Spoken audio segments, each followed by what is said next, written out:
ये आपका आज का संपादकीय पाठ है। देखिए, संपादकीय पाठ आपको प्रारंभिक परीक्षा, मुख्य परीक्षा और इंटरव्यू हर जगह मदद पहुंचाते हैं। यहाँ से एक सामान्य जानकारी भी आप लोगों को मिलती है, तो जरूर आप लोग पढ़ा करिएगा इन्हें। नए रूप में साम्राज्यवादी शक्तियां। तो आप देखिए, संसद के हालिया सत्र में एक बड़ा हिस्सा इसका विवादित रहा है ना। और एक बात और मैं बता दूं, अभी जो संसद की कार्यवाही चली, इस पर आप देखते हैं कि पानी की तरह पैसा बहाया जाता है। वो सब पैसा हमारा आपका रहता है, लेकिन उसमें काम के लिए देश के मुद्दे देख लीजिए, जो हकीकत में मुद्दे हैं उन पर आप देखेंगे 5 मिनट भी चर्चा नहीं हुई अच्छे से। तो आप देखते हैं बड़ा हिस्सा इसका विवादित अमेरिकी उद्यमी जॉर्ज सोरोस को लेकर सत्ता पक्ष विपक्ष में तल्ख बयानबाजी की भेंट चढ़ गया, और बचा खुचा था तो अडानी पे चढ़ गया।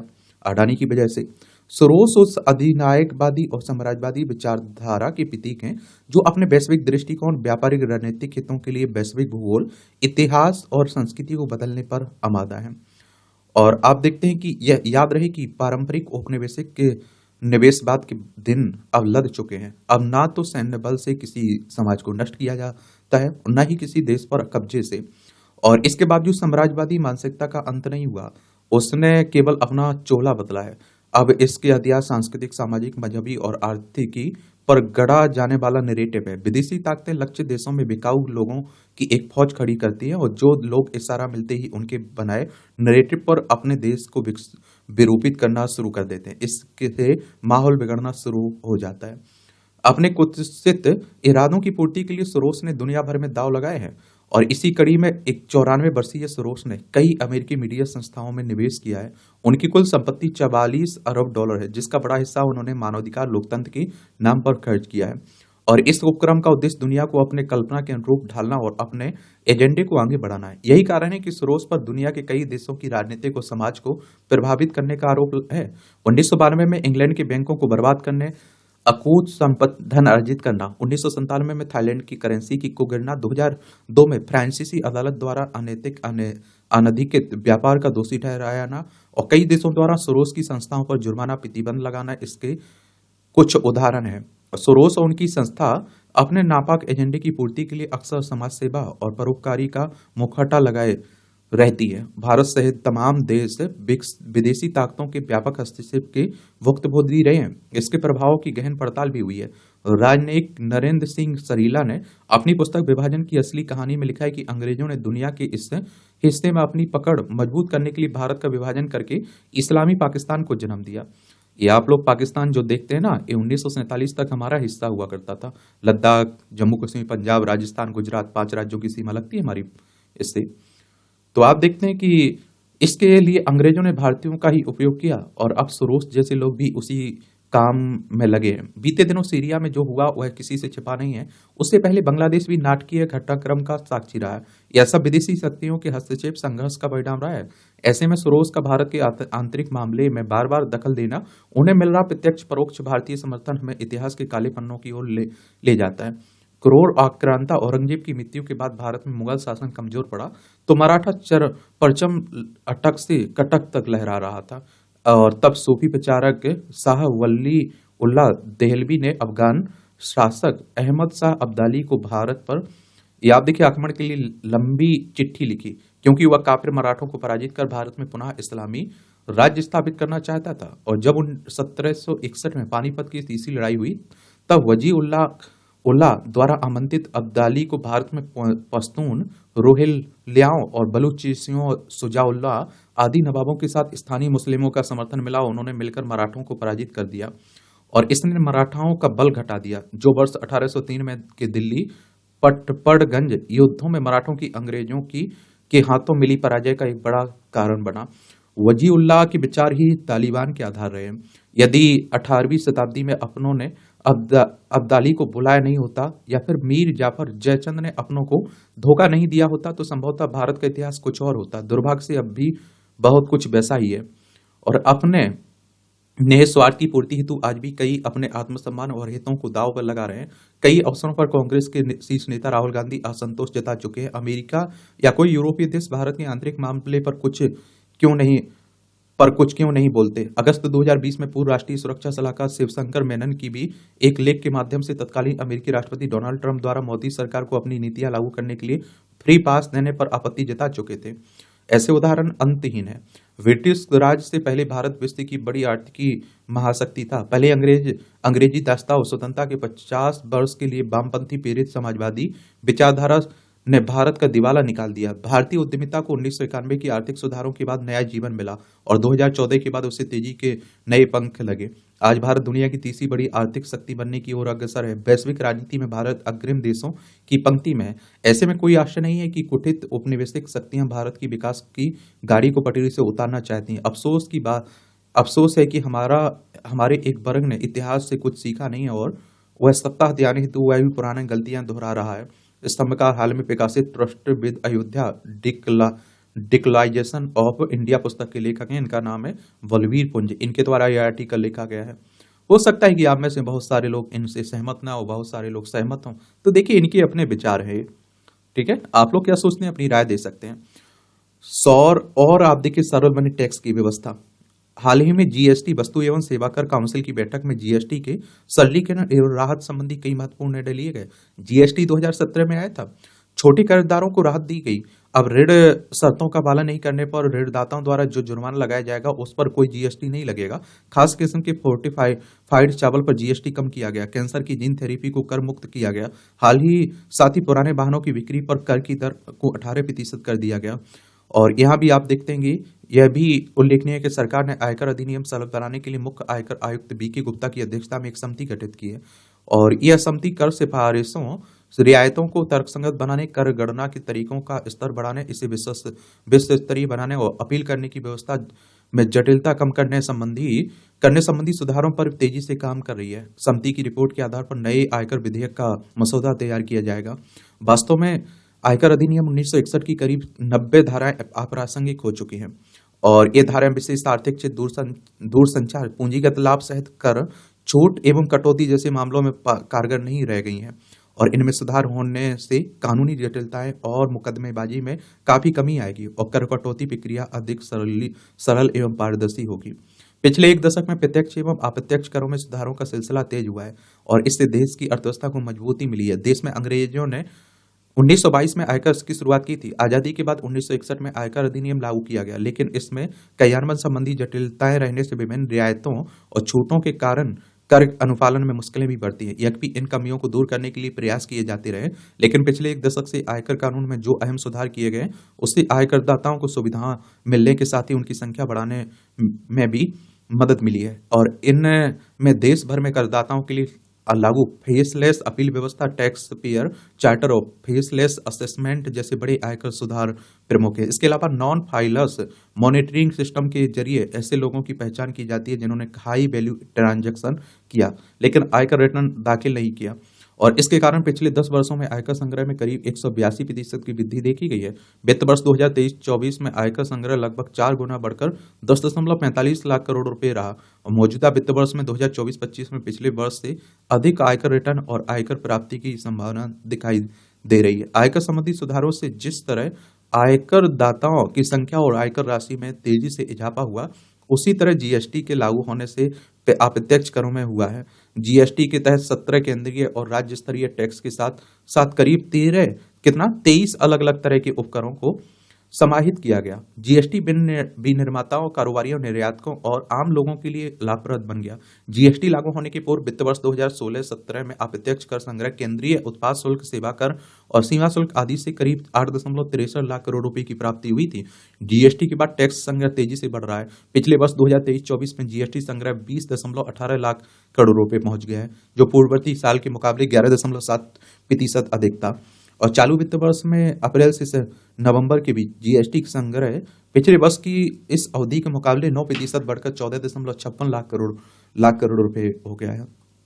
हालांकि आयकर और जीएसटी संग्रह में वृद्धि के बावजूद अभी भी भारत का कर जीडीपी अनुपात करीब 11.7%, जबकि कई विकासशील देशों में यह अनुपात अधिक है और इसे देखते हुए देश में आयकर और जीएसटी के कर दायरे में वृद्धि के उपाय खोजे जाने चाहिए और विकसित आप देखिए भारत के लक्ष्य को हासिल करने के लिए कर सुधारों के साथ कर संग्रह में लगातार वृद्धि जरूरी है। ऐसे में आयकर प्रणाली के साथ जीएसटी की जटिलताओं को कम करके इसे अधिक सरल एवं कारगर बनाना होगा। जीएसटी अनुपालन जितना अधिक कारगर होगा, उतना ही अधिक जीएसटी संग्रह बढ़ाया जा सकेगा।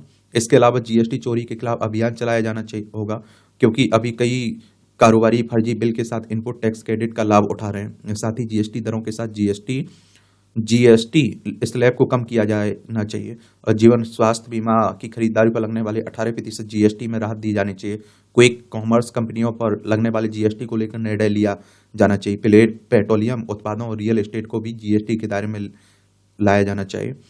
लेखक Acropolis institute of management studies and research Indore के निदेशक हैं, इनका नाम है डॉक्टर जयंती लाल भंडारी। इनके द्वारा ये लिखा गया आर्टिकल।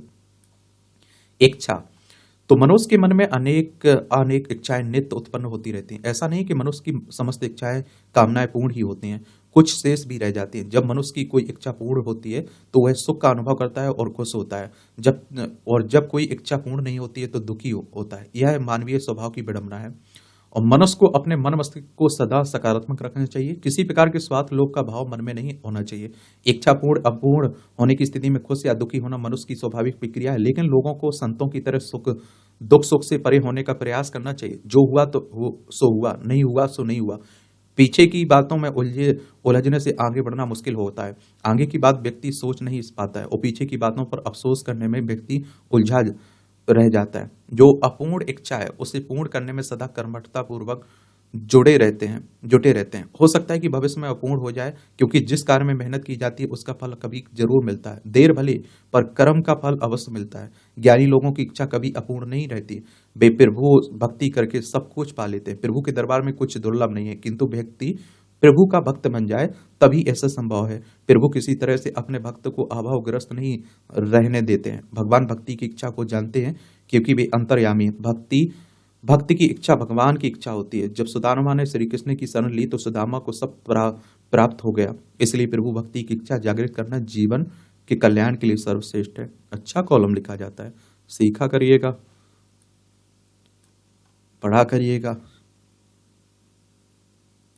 खालिस्तानी आतंकी। पंजाब उत्तर प्रदेश पुलिस को पीलीभीत में 3 खालिस्तानी आतंकियों को मार गिराने में जो सफलता मिली वह एक बड़ी कामयाबी है, और इसे इससे समझा जा सकता है कि मारे गए आतंकियों के पास 2 AK-47 राइफलों के साथ विदेशी पिस्टल और बड़ी मात्रा में कारतूस मिले हैं। माना जाता है कि यही आतंकी पिछले कुछ समय से पंजाब में थानों और चौकियों पर बम फेंककर आतंक का माहौल कायम करने में लगे हुए थे, और इनका संबंध खालिस्तानी जिंदाबाद फोर्स नामक आतंकी संगठन से है। और चूंकि यह सामने आ रहा है कि विदेश में बैठे खालिस्तानी तत्वों ने पीलीभीत में मारे गए आतंकियों को हथियार उपलब्ध कराए, और इसलिए इसकी पड़ताल होनी चाहिए कि वे ऐसा करने में कैसे समर्थ हो गए। पड़ताल इसकी भी होनी चाहिए कि मारे गए आतंकी पंजाब थानों और चौकियों को निशाना बनाने के बाद पीलीभीत में क्या करने आए, और पीलीभीत में उनके छिपने के लिए सुरक्षित ठिकाना था या फिर वे यहाँ कोई वारदात करने की फिराक में थे। इसकी अनदेखी नहीं की जा सकती कि जिस समय पंजाब में खालिस्तानी आतंकवाद अपने चरम पर था, तब पीलीभीत और उसके आसपास का तराई का इलाका खालिस्तानी आतंकियों का गढ़ बन गया था। उस समय इन आतंकियों ने कई बड़ी घटनाओं को अंजाम दिया। सिख आबादी को ठीक संख्या के चलते तराई के इस इलाके में को मिनी पंजाब कहा जाता है। कहीं ऐसा तो नहीं कि इस इलाके में खालिस्तान समर्थक फिर से सक्रिय हो गए और उनके चलते ही मारे गए आतंकी पीलीभीत आए हो।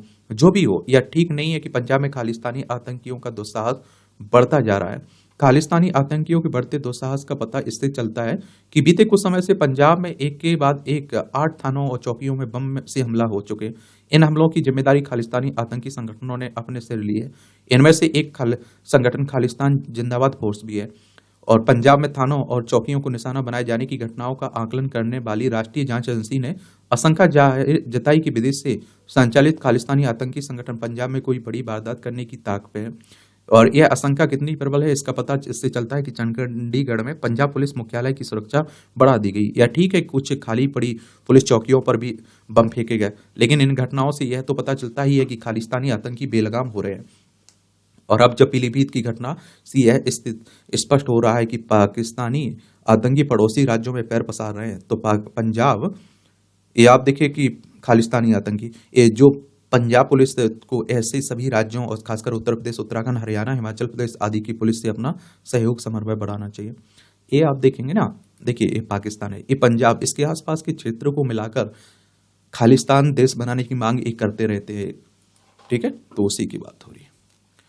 ट्रामा सेंटर की अनदेखी, स्वास्थ्य और आप देखेंगे स्वास्थ्य शिक्षा दो ऐसे क्षेत्र हैं जिनकी अनदेखी कोई भी देश विदेश नहीं कर सकता है, क्योंकि हर किसी की मूलभूत जरूरतें भी हैं और इन दोनों क्षेत्रों को गंभीरता से ना लेना समाज भी पसंद नहीं करता है। हिमाचल प्रदेश विधानसभा में भारत के नियंत्रक एवं महालेखा परीक्षक सीएजी की रिपोर्ट यह साबित करती है कि शिक्षा स्वास्थ्य को उन्नत बनाने के दावों के बावजूद वास्तविकता कुछ और ही है। धर्मशाला में विधानसभा के शीतकालीन सत्र के दौरान प्रस्तुत की गई कैग की रिपोर्ट में यह हैरान करने वाला विषय है कि 2015 से लेकर 2022 के बीच प्रदेश की सरकारी ट्रामा सेंटर स्थापित करने की दिशा में गंभीरता नहीं दिखाई।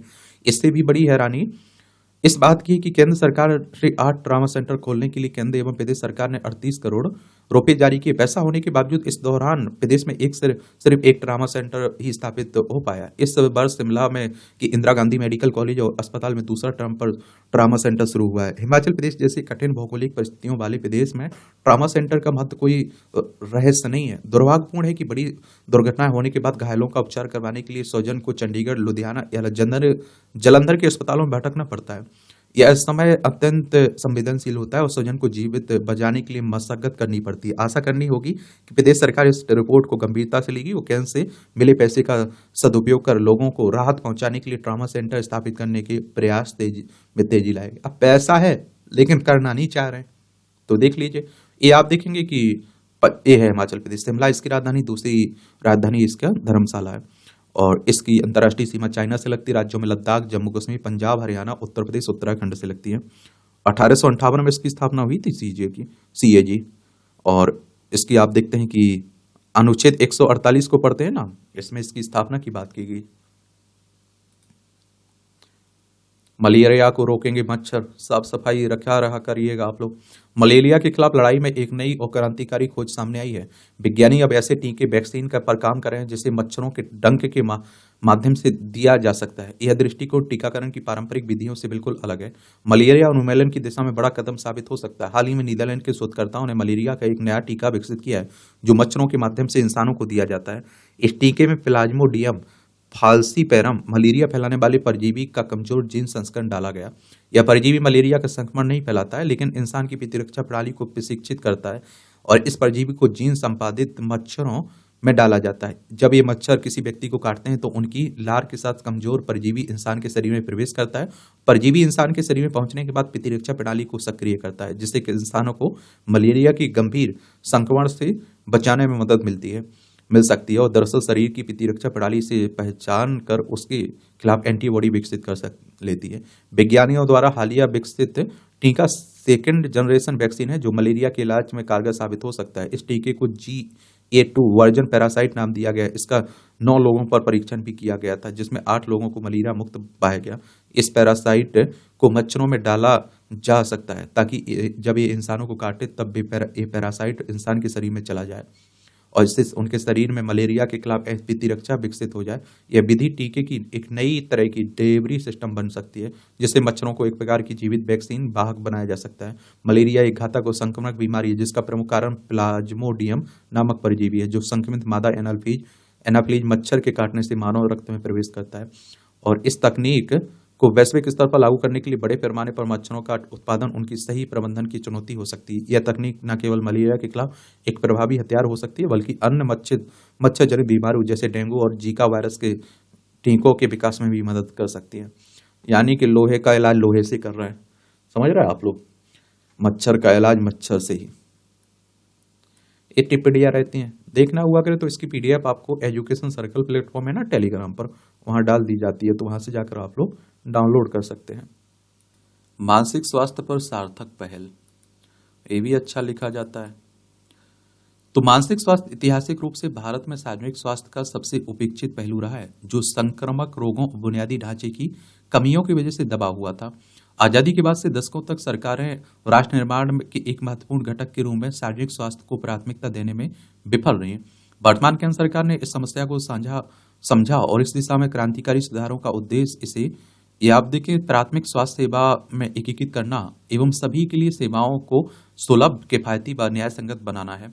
वस्तुतः भारत में मानसिक स्वास्थ्य एक बहुत ही गलत समझा जाने वाला आप देखिए और कलंकित विषय बना हुआ है। लगभग 14% भारतीयों को सक्रिय मानसिक स्वास्थ्य हस्तक्षेप की आवश्यकता होने के बावजूद राष्ट्रीय मानसिक स्वास्थ्य सर्वेक्षण 2015-16 में पाया गया कि मानसिक स्वास्थ्य समस्याओं वाले लगभग 80% लोग सामाजिक कलंक, जागरूकता की कमी या देखभाल तक सीमित पहुंच के कारण मदद नहीं लेते हैं। यह कलंक सांस्कृतिक धारणाओं से उपजा है, जो अक्सर मानसिक स्वास्थ्य स्थितियों को उपचार योग्य चिकित्सा समस्याओं के बजाय व्यक्तिगत कमजोरी या धार्मिक दोष के संकेत रूप में देखते हैं और लोग अपनी कमजोरी इसे मानने लगते हैं। मानसिक स्वास्थ्य का मतलब केवल मानसिक बीमारी का ना होना नहीं है, बल्कि इसमें भावनात्मक, मनोवैज्ञानिक और सामाजिक कल्याण शामिल है, जो व्यक्ति के सोचने, महसूस करने और व्यवहार करने के तरीकों को प्रभावित करता है। और एक स्वस्थ दिमाग, उत्पादक जीवन, सामंजस्यपूर्ण समाज और संपन्न अर्थव्यवस्था का आधार है। मानसिक स्वास्थ्य के मुद्दों को अगर अनदेखा किया जाए तो अपराध, बेरोजगारी, मादक द्रव्यों के सेवन और कमजोर पारिवारिक व्यवस्था जैसी सामाजिक चुनौतियों का सामना करना पड़ सकता है। भारत जैसे देश के लिए जो 2047 तक विकसित राष्ट्र का दर्जा हासिल करने की आकांक्षा रखता है, और मानसिक स्वास्थ्य को नजरअंदाज नहीं किया जा सकता है। मानसिक स्वास्थ्य चुनौतियों से त्रस्त आबादी के लिए नवाचार करना, प्रतिस्पर्धा करना और अपनी आर्थिक गति को बनाए रखना मुश्किल होगा। मानसिक स्वास्थ्य को राष्ट्रीय सार्वजनिक स्वास्थ्य ढांचे में एकीकृत करना अनिवार्य है। और आप देखते हैं भारत का मानसिक स्वास्थ्य परिदृश्य, तो विश्व स्वास्थ्य संगठन WHO, इसकी स्थापना 7 अप्रैल 1948 में हुई थी। 7 अप्रैल को आप लोग विश्व स्वास्थ्य दिवस मनाते हैं। जेनेवा, स्विट्जरलैंड में इसका हेडक्वार्टर देखने को मिल जाएगा। तो WHO के अनुसार भारत की लगभग 7.5% आबादी मानसिक विकारों से पीड़ित है।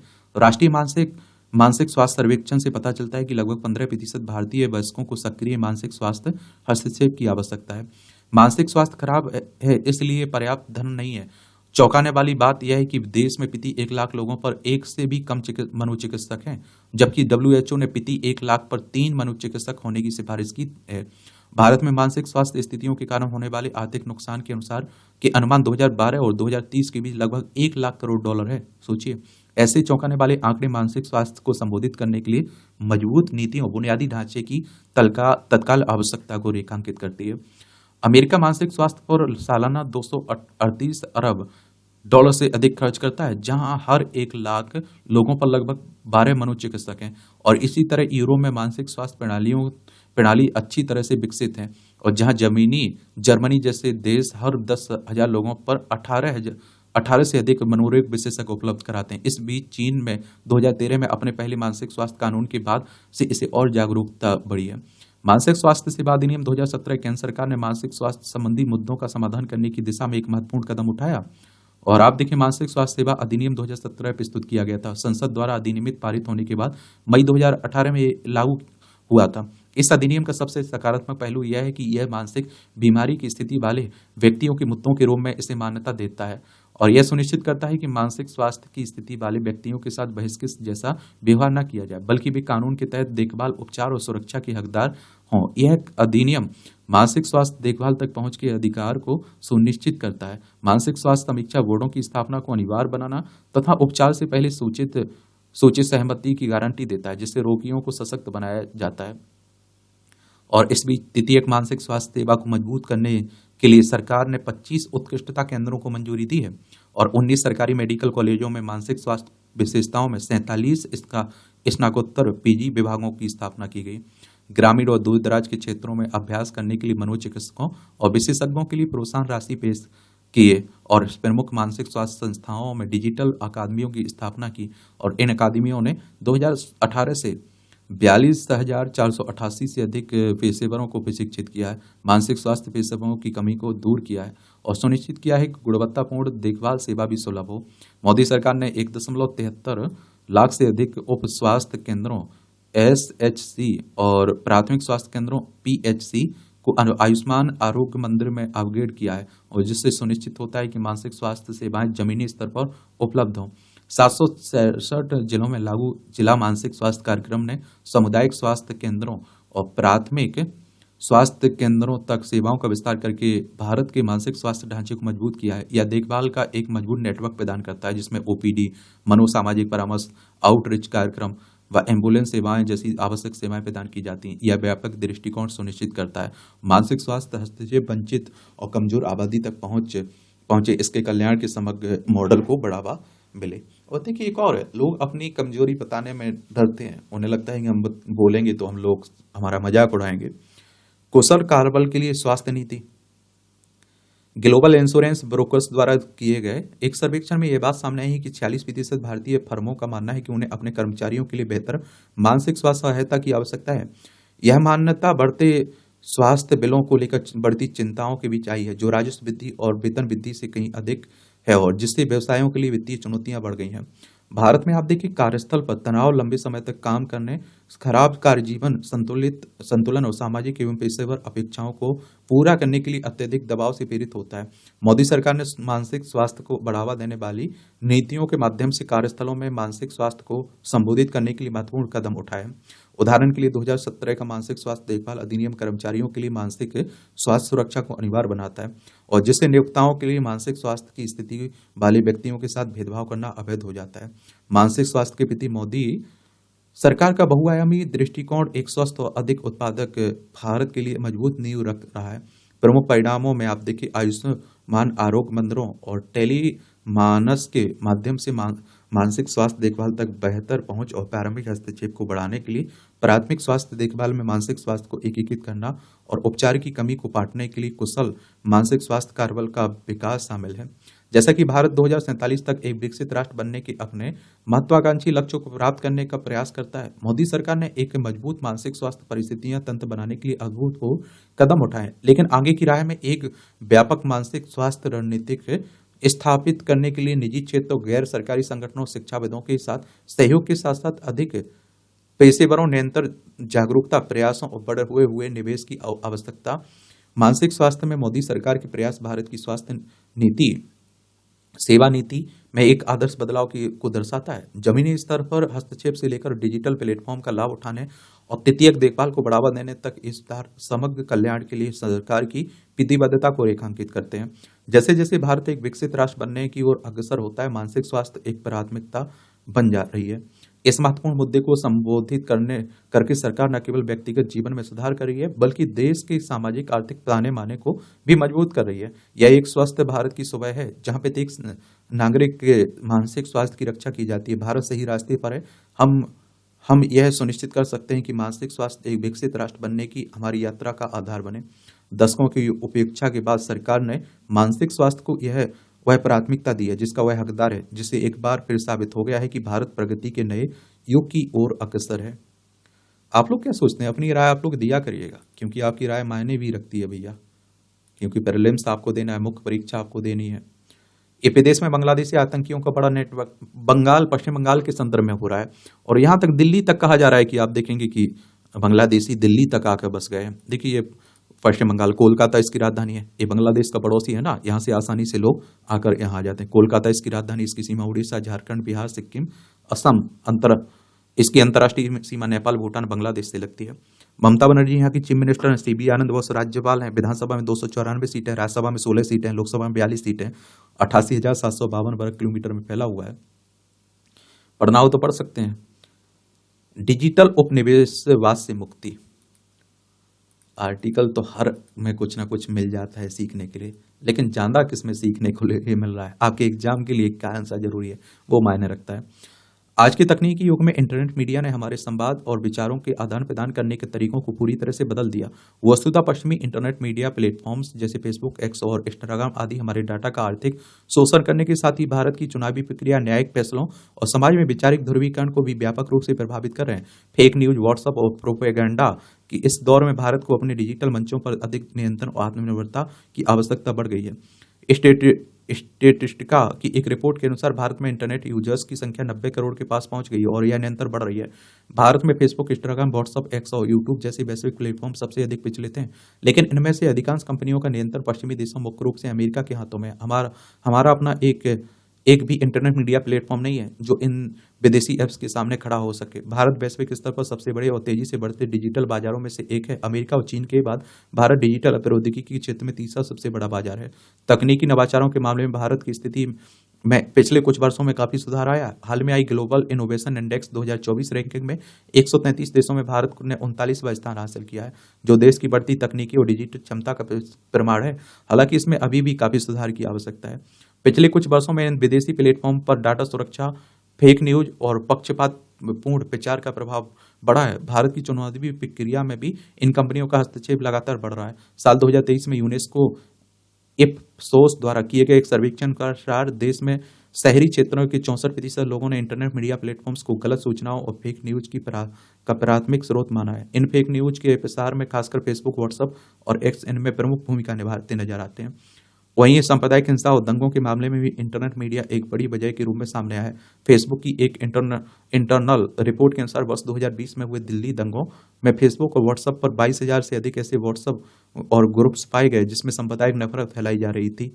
और इस तरह का मामला 2021 में ट्विटर अब एक्स पर भी सामने आया, जब भारत सरकार ने हिंसा फैलाने की आशंका में उस समय 3 नए कृषि कानून विरोधी आंदोलन से जुड़े हुए अकाउंट्स पोस्ट को हटाने के निर्देश दिए थे, लेकिन तब उसने पूरी तरह से इसके अनुपालन से इनकार कर दिया था। ट्विटर उस समय दलील दी कि यह उपयोगकर्ताओं की गोपनीयता एंड टू एंड इनक्रिप्शन का उल्लंघन करेगा। इसके साथ ही व्हाट्सएप, जो कि मेटा के स्वामित्व में है, उसने भी आईटी नियम 2021 के कुछ नियमों की अवहेलना की थी। भारत को नहीं मिल रहा है प्रत्यक्ष लाभ। उच्चतम न्यायालय के मुख्य न्यायाधीश रहे डीवाई चंद्रचूड़ इंटरनेट मीडिया के न्यायपालिका के बढ़ते प्रभाव पर चिंता जाहिर कर चुके हैं।